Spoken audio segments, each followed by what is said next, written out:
Shalom, kembali kita mempelajari firman Tuhan yang terambil dari Yesaya 27. Saya akan kupas ayat demi ayat sampai ayat yang terakhir, yaitu ayat 13.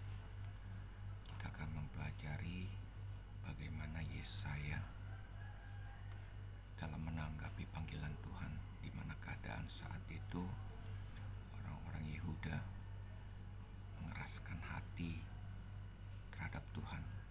Mereka tidak mau mendengarkan Tuhan. Lalu yang terjadi di dalam ayat 1 sampai 3 kita akan baca, dan kita akan melihat Tuhan atau Yesaya mendapatkan penglihatan dari Tuhan.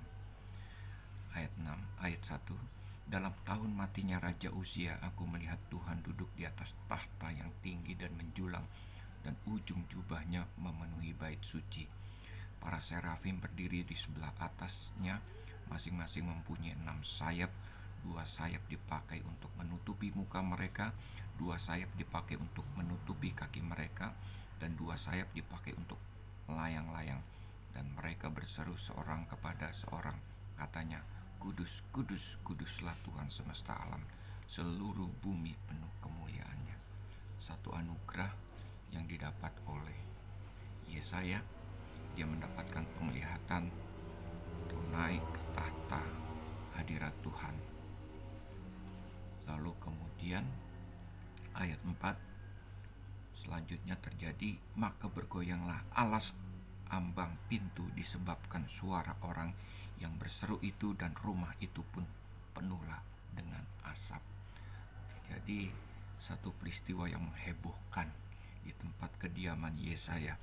Ya, alas rumah bergoyang, bergoncang, dan suara disebabkan oleh suara orang berseru, dan rumah itu pun penuh dengan asap. Satu kejadian yang membuat Yesaya ketakutan mengalami hal yang seperti itu. Lalu kemudian ayat 5, Yesaya berkata, celakalah aku binasa, sebab aku ini seorang yang najis bibir, dan aku tinggal di tengah-tengah bangsa yang najis bibir. Yesaya takut karena apa? Karena dia menyadari keadaannya, bahwa dia adalah seorang najis bibir. Sekalipun dia seorang nabi, tapi dia merasa bahwa bibirnya, apa yang diucapkannya itu najis. Dan bukan hanya itu saja, dia hidup di tengah-tengah bangsa yang najis bibir juga. Lalu kemudian selanjutnya dikatakan, namun mataku telah melihat sang raja, yakni Tuhan semesta alam. Tetapi seorang daripada serafim itu terbang mendapatkan aku di tangannya. Ada bara yang diambilnya dengan sepit dari atas mezbah. Ia menyentuhnya kepada mulutku serta berkata, lihat, ini telah menyentuh bibirmu, maka kesalahanmu telah dihapus dan dosamu telah diampuni. Apa yang diperkirakan oleh Yesaya? Dia mendapatkan hukuman dari keadaan atau goncangan dari tempat kediamannya yang disebabkan oleh Tuhan, yang seharusnya menurut perkiraan dia mendapatkan hukuman oleh keadaannya dan keadaan bangsanya pada saat itu. Tetapi yang terjadi adalah dia mendapatkan pengampunan dari Tuhan.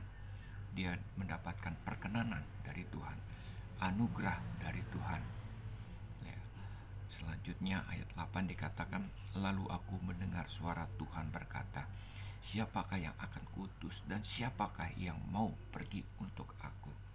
Ya. Yesaya mendapatkan tantangan atau panggilan seperti itu. Siapa yang mau kuutus, kata Tuhan. Siapa yang mau pergi untuk aku? Langsung segera Yesaya menjawab, ini aku, utuslah aku.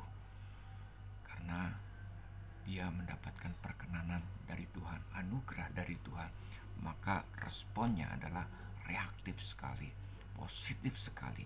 Ini aku, utuslah aku. Apapun yang terjadi, apapun yang dihadapinya, dia siap sedia dalam segala keadaan dan resiko yang dihadapi. Lalu kemudian perintah dari Tuhan ayat 9, Kemudian firman-Nya, pergilah dan katakanlah kepada bangsa ini. Ya, pergilah dan katakanlah kepada bangsa ini. Tuhan mau katakan kepada Yesaya, sungguh-sungguh laksanakan perintah ini. Pergi dan katakanlah. Jangan kompromi apapun yang terjadi. Kenapa? Karena keadaan daripada bangsa Yehuda saat itu, dengarlah sungguh-sungguh tetapi mengerti jangan. Lihatlah sungguh-sungguh tetapi menanggapi jangan. Jangan kompromi dengan keadaan. Jangan kompromi dengan situasi yang terjadi saat itu. Yang terjadi pada bangsa Yehuda. Ya, jangan kompromi.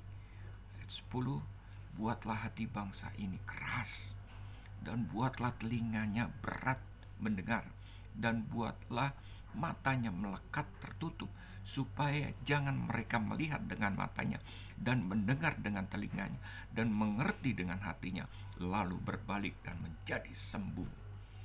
Jadi perintah Tuhan kepada Yesaya ini adalah perintah untuk menghukum, mengguncangkan bangsa Yehuda. Kenapa?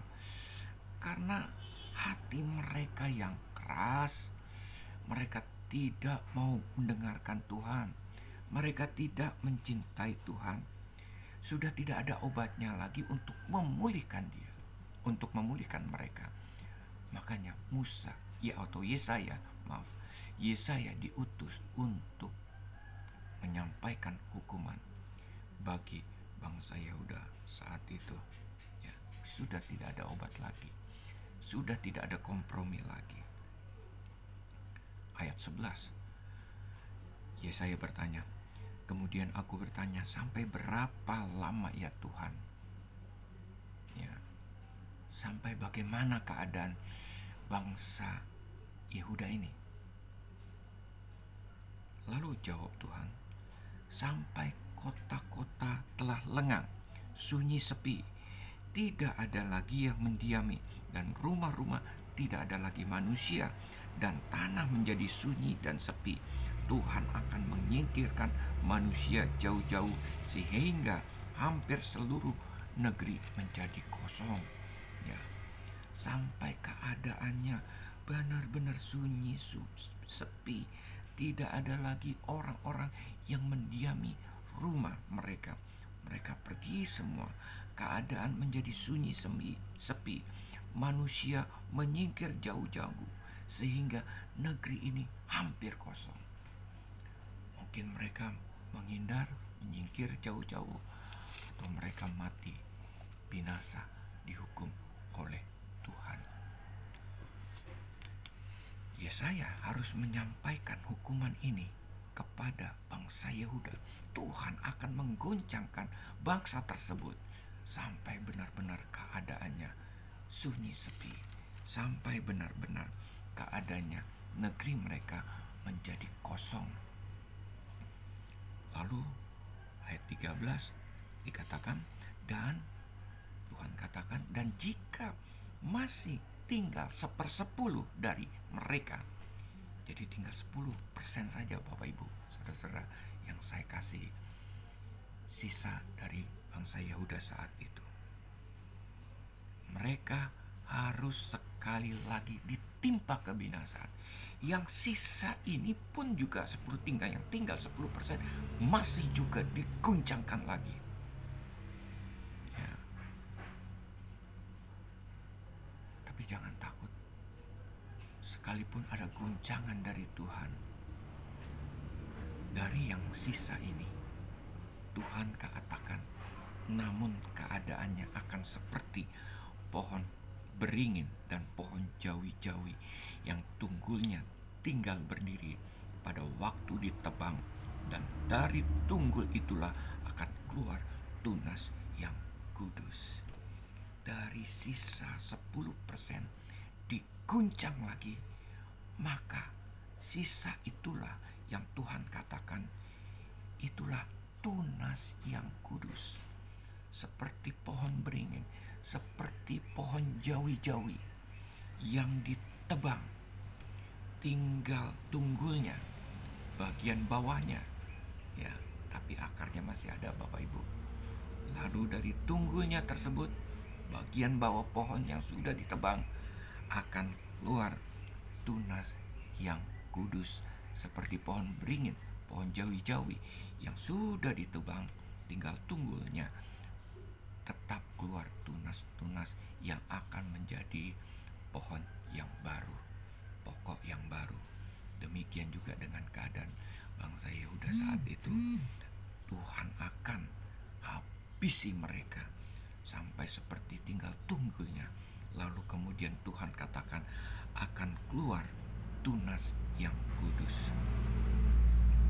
Bapak Ibu, saya yakin dan saya percaya ketika bangsa ini, ketika gereja secara korporat atau atau gereja lokal, yang dimana jemaat-jemaatnya mengeraskan hati untuk Tuhan, tidak percaya sungguh-sungguh kepada Tuhan, dan hidup mengandalkan Tuhan hanya sebagai orang-orang Kristen agamawi.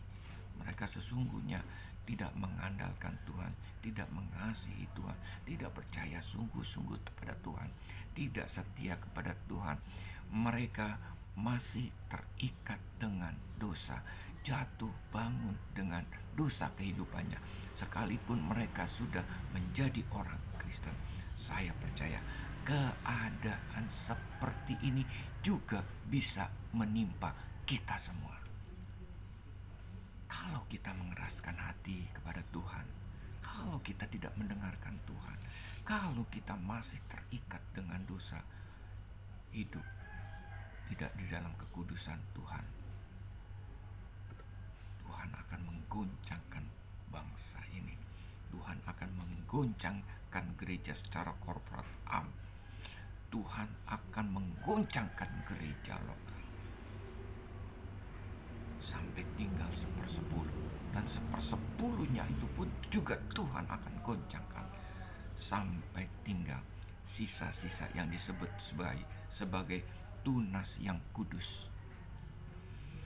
Satu angkatan di mana yang hidupnya benar-benar takut akan Tuhan, taat kepada Tuhan, hidup mengasihi Tuhan, hidup sebagai anak-anak Allah yang dipakai Tuhan, yang mempunyai kuasa di dalam kehidupannya, yang benar-benar hidupnya mengandalkan Tuhan, hidup bagi kemuliaan Tuhan.